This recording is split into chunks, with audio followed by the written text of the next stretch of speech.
Hi, Al.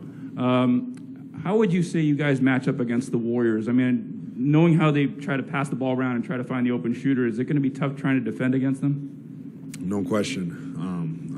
They're a great team. Been doing this for a lot of years. The way that they move the ball, the way that they play just presents a lot of problems.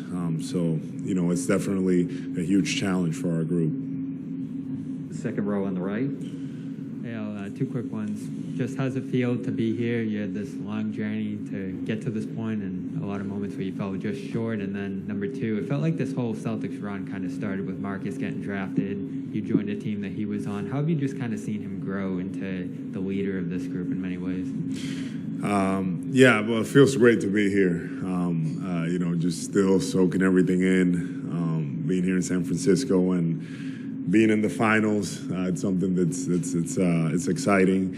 And then with Marcus, so happy for him, his resiliency, how he's continued to work and stay patient for his opportunities. And now him obviously being our starting point guard and leading us this way this year, winning Defensive Player of the Year. Just a lot of great things have come together. And, we're at the point that we want to be. And now we have a great opportunity in front of us. First row, first seat. Al, when you look back at December, things look bad with this team. Internally, how bad did it feel at that point? I know it's not one thing that pulled you out of it, but what are the things in your mind that pulled you out of it? Well, there were several things, but in December, November, December, I feel like we were hit with the health and safety protocols and guys in and out of the lineup and different guys coming in and out, and us, Coach Udoka, new staff, new team, new group, us trying to figure things out. And I know the expectations were high, but things take time, and I remember talking about it back then. It's like, hey, we're working towards something, and we have to be patient. And a lot of the times we want things to happen fast, but it just doesn't happen that way. And for us, it took us, in my mind, it was like the end of January that I felt like I was like, wait, I think it's starting to come together. I think we have a chance. So those days were very dark. Were very hard for us. But my whole thing was, let's just keep moving along. Keeping things in perspective. It was very difficult. It was, but it was just like, let's just keep working.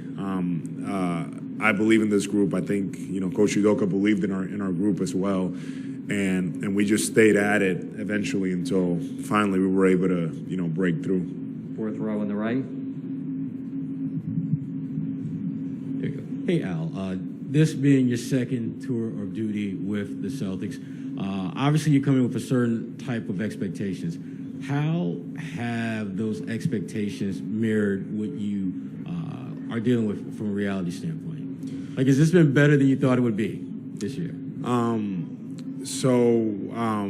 Once the trade happened here and everything,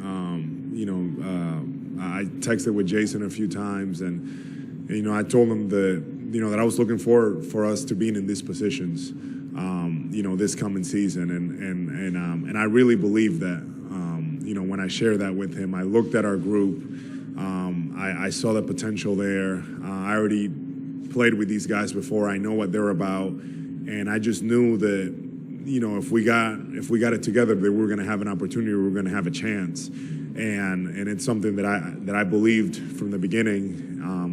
And we just stayed at it, just continue to work. And obviously, in the season, you're not going to be talking about these things, but we talked about it before the season. I strongly believed it, and then throughout, we just kept at it, highs and lows, just continue to work, continue to stay solid, and it doesn't surprise me. I'm really, really happy, really grateful to be at this point with this group.